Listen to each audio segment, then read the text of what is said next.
Ќе зборуваме за македонското вино, ќе зборуваме за квалитетот, ќе зборуваме за рейтингот, за пласманот, но ќе најавиме еден хуманитарен настан. Со нас во студиото е Звонко Херцег, тој е председател на Македонската асоциација на сомелиери. Добро утро. Добро утро. Добро утро. Може да го најавиме прво настанот, кога ќе се случува Гранд Вин 2025, настанот хуманитарен карактер. Да, настанот се е закажан за 29 март, значи сега во сабота, со почеток од 1 часот па се до 21 часот. Од 13 до 21. Пардон. Така. Да, од 13 до 21, да. Да. Добро, што се ќе биде прикажано на тој настан? Ќе може да се види квалитетот веројатно на македонското вино? Да, секако. На настанот имаме негде од прилика околу 40 на изложувачи, претежно македонски производители на вино, некои производители и на јаки алкохолни пијалоци. Исто така имаме и увозници на вина, што е добро, сметаме, за зголемување на винското искуство на винската сцена кај нас. Добро, а што е со извозот? Македонското вино важи за квалитетно вино. Сега немаме кој знае какви количини, меѓутоа дали доаѓаат гости на ваквите настани од странство, оние кои што се љубители на вино или оние кои што слушнале дека македонското вино е добро, оние кои што знаат, па да дојдат да го проверат квалитетот, да видат во каква состојба се, дали имаме нови вина, дали имаме ново нешто да понудиме, сепак се работи за развојот на економијата, на туризмот, на промоцијата на земјата. Да, доаѓаат не во огромен број, најчесто од поширокиот регион. Да кажеме, тука од Балканот доаѓаат вински новинари кои пренесуваат информациите понатамо во нивните земи. Најчесто сме и тамо застапени, да кажеме, иако имаме винари кои веќе излезуваат и надвор по останатите континенти, но генерално, да кажеме, фокусот е Европа и тука делот од Балканот, така да имаме присутни такви гости, со тоа што имаме еден друг настан во октомври кој се подготвува секоја година, каде што се вика Вкусот на наградите, кој е баш наменет за такви, да кажеме, вински критичари, новинари, вински увозници кои би дошле да може да ги пробаат најдобрите вина, највисоко оценетите вина. Тоа е во октомври. Ова е малце од поширок формат. Добро, но сепак секој настан би требало да биде да остави печат, нели, бидејќи велиме дека виното е наш достоен репрезент. Дали навистина е така? Она што ние го велиме и го сакаме едно, меѓутоа дали навистина е така? Дали еве ги споменавте критичарите, како се оценува македонското вино? Дали ние сме пристрасни кон нашето вино? Пристрасни сме, меѓутоа што да, ние сме пристрасни, но што велате гостите? Истината може и поинаква. Видете, во секоја земја пристрасноста е присутна. Па и треба, да. Па да, како професионалци кога патуваме некаде надвор, нормално си имаме дел кој го одбиваме дека е баш вистина тоа така, но не треба да бидеме многу, да кажеме, затворени во однос на тоа. Треба да си покажеме се што имаме. Не се тоа лаги, тоа е дефинитивно вистина, само начинот на кој тој се презентира и поврзува со историјата и така натаму, тоа е, можеби да осцилира од земја до земја. Инаку на прашањето за виното како дел од еден народ, од една култура, бидејќи се смета за старо колку човековото битие, низ гастрономијата, самото вино е и репрезент на одредена култура, на одреден народ. Така да ние силно поддржуваме развојот на таа винска индустрија кај нас и Македонија како една винска земја. Добро, кои сорти се ќе може да се видат? Фокусот е секогаш на локални сорти. Тоа се сортите како што се Вранец, Кратошија, Смедеревка, Жилавка, Станушина, која е, да кажеме, наша автохтона сорта. Што издвојувате ви? А, добро, да, веќе ми одговоривте, да. Добро. Кој е квалификуван да каже дека ова вино е добро вино? Или не? Или не? За не, мислам дека не постои никој, бидејќи нема бенефит од тоа да не посочите дека ова вино не е добро. Никој нема бенефит од тоа. Најчесто е во насока на препораки. Кој? Најчесто се тоа искусни, да кажеме, професионалци, сомелиери, едукатори, постојат вински критичари, исто така, кои прават рецензии, оценување на тие вина, постојат меѓународни вински надпревари, доста важни, на кои ги праќаме ние нашите македонски вина на надпревар. и тамо се оценуваат, можем да ви кажам, со навистина високи оценки, што укажува на еден независен, да кажеме, дел од професионалци кои не се поврзани со Македонија, кои не се пристрасни за Македонија, а го оценуваат нашето вино со многу високи оцени. Зборуваме за на тема во која што клучен момент е вкусот. Клучен момент. А за вкусовите не се расправа. Како се усогласуваат сомелиерите да кажат дека едно вино навистина е добро? Што треба да поседува еден сомелиер? Како да го оцени виното? Ова е убаво прашање, ова е дел од нашите, да кажеме, предавања и обуки, и тоа во првото ниво, ги имаме 3, каде што објаснуваме точно за ова прашање што рековте, за вкусовите не се збори. Не се збори од аспект на тоа, некој сака солено, благо, некој горко, благо, кисело, сладко и така натаму. И тука не можеме да збориме и не можеме да генерализираме кое со кое оди. Затоа и кога се комбинираат вината и храната, постои само едно правило, а тоа е дека нема правила. Но, постои интеракција помеѓу компонентите од храната и компонентите од виното, кои може во 99% на случаи може да влијаат и негативно на самото вино. Така да сомелиерот ја има улогата да ја познава таа интеракција и врз препораката што ја дава да биде во таа насока, да знае дека виното заштитнички да биде према самото вино, дека виното нема да го смени вкусот. Односно нема да смени идејата на винарот, ниту па експресијата на поднебието од каде што тоа вино ни доаѓа. Добро, и тоа во пракса, тоа значи дека со соодветна комбинација можеме и да си дозволиме некоја чаша плюс. Чаша плюс. Зависи колкава е чашата. Македонската, да, колкава. Има некои фотографии со навистина огромни 0,7 деци, тоа е... Македонската чаша колкава е.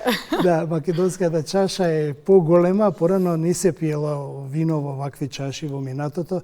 Јас што имам најдено некои фотографии од пред 60-70 години, можеби и постари, дури наликува на кригла самата чаша, меѓутоа тогаш виното се пиело повеќе да се угаси жетта.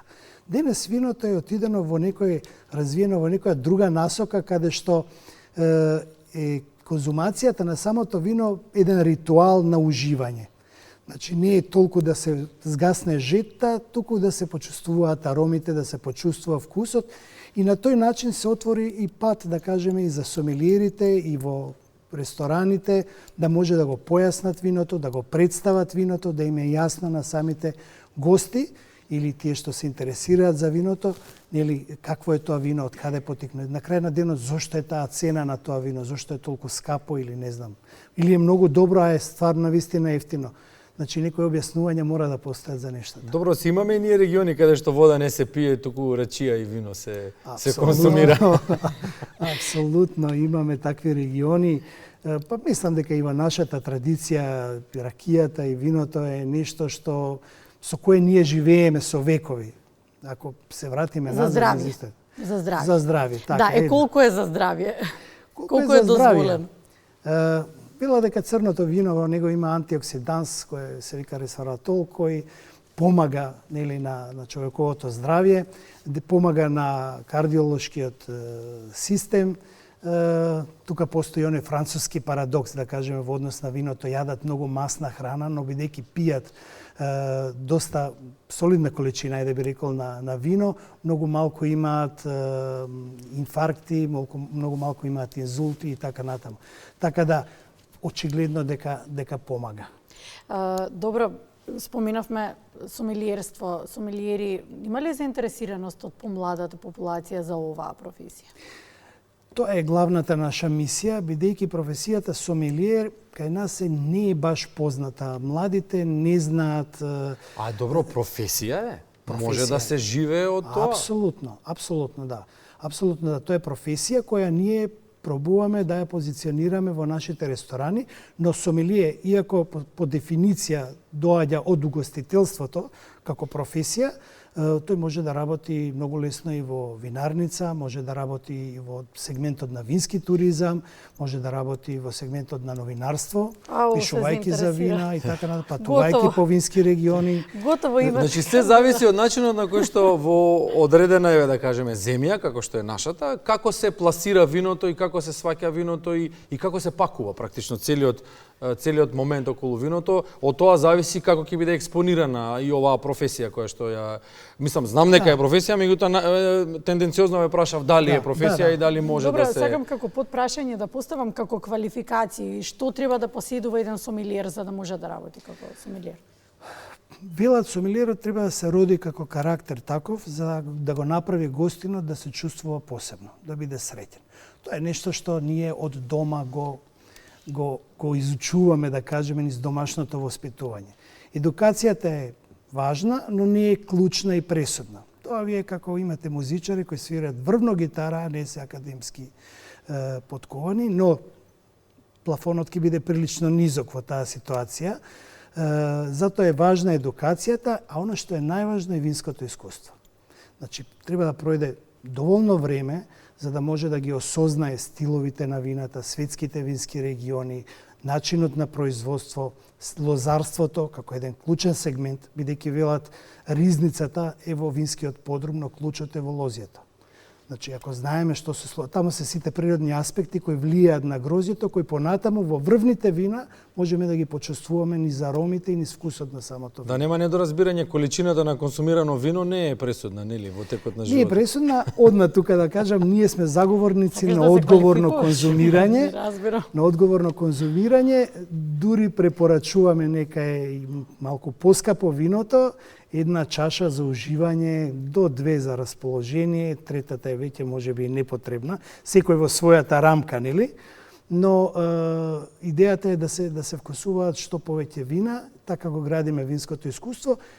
На крај на денот на овие обуки, иако не се бавиме професионално, бидејќи не доаѓаат адвокати, лекари и така натаму, ги учиме луѓето како да ги чувствуваат аромите, како да ги препознаваат карактеристиките, структурата во самото вино. И тоа е како да ги учиме како да уживаат во вината, како да препознаваат она што виното го носи во себе. Малечко едно прашање имам, најпод прашање. Дали може човек да се залюби во едно вино? Да го проба и едноставно да не сака веќе да пие друго? Има лојални конзументи кои пијат, имаат, да кажеме, свое фаворизирано вино, може би и фаворизирана винарница и против тоа нема што, тоа е чисто легитимно и нормално. Луѓето уживаат во одредени работи, во одредени ритуали, така и во одредено вино.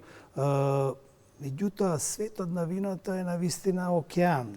Треба да се нурне што подлабоко, да се пробаат разноразни вина. Често на прашање кое вино ти е најомилено или така натаму, не можам да издвојам. Секој вино во себе носи одреден стил на производство, одреден карактер од каде доаѓа, од кој вински регион. Патувањата се многу клучни во изучување на самите вина, бидејќи тоа вие како кај доброто вино, вие како винска разгледница, вие го добивате кадар одведнаш во глава кога ќе го вкусите виното од каде доаѓа. Се вика медун, доаѓа од Црнагора, плантаже, не знам, можеби ви е познато, можеби не, благичко е. Благичко е, да. Да. Добро, доколку сакате да дајете комплимент на жена, ќе кажете дека изгледа добро колку и виното со годините, па колку години се потребни за добро и квалитетно вино? Годините најчесто не се важни, освен кај вината. И секој вино врз основа на тоа каква му е структурата, дали е посилна, да не навлагаме подлабоко околу тоа, има свој животен циклус, има свој пик кога е најдобро за конзумирање, каде што покажува сите 3 групи на ароми, а само ќе поедноставам да не дојде многу едукативно. Првата група се примерни ароми кои доаѓаат од лозовиот насад и од сортата од која е произведено самото вино. Втората група е она што доаѓа од винаријата, низ процесите на производство, тука е и потписот на винарот, како на некој уметничко дело. И третото е со одлежување во шише. Идејата на развојот за годините, кога ме прашувате, е да низ годините третата група или терцијалните ароми се добиваат после во зависност али од 5 па натаму години, да кажеме. Да не се изгубат примерните, да не ја изгубиме личната карта на виното, а да добиеме терцијални ароми за кои ни науката не докажала зошто се појавуваат во самото вино. Такво комплексно вино, уште го викаат слоевито вино, со секоја голтка оно елоквентно ви раскажува приказна. Од каде доаѓа, што доаѓа, колку зрело и така натаму. Така да не можеме да кажеме, некои вина траат и 50 години. Некои, например, посебно сладките вина, бидејќи шеќерот е на некој начин конзерванс. Посебно. Така, да. Посебно сладките вина тие може да траат и 1 век без никаков проблем. Тука ќе ве прашам најстарото вино, колку години беше што вие имавте прилика да го пробате? Мислам дека имаше некое вино во Банјулс, тоа е во Франција, јужниот дел близу до шпанската граница, произведуваат сладки вина во големи стаклени димежонки од сортата Гренаж Ноа, во стаклени димежонки го изложуваат на сонце и мислам дека имаше, тоа вино беше од 1946, нешто така, после војната. Меѓутоа имаме и тука во архивата на винаријата Тиквеш, таму имам пробано еден семион од 68 кој беше фантастично развиен, одличен. Тоа е нашата најголема архива во моментот што имаме во Македонија. Едно црвено вино Вранец, односно Кратошија, Ројал Кратошија се вика, тоа беше од 73-та, така да отприлика имаме и ние, нели вина? Имаме, добро, имаме за што да се пофалиме. Едно лично пофалиме. прашање, бело, црвено, сладко, кисело? Све. Најкомплетниот Се, одговор. само по различно време според расположение. Најкомплетниот одговор. Благодариме. Благодариме. Ви благодарам да, што сте поканили. посакуваме да помине настанот онака како што вие сте И го да замислиле. да ја исполни онаа хумана димензија и хуманитарна која што Да. ја има. Сакале и ние.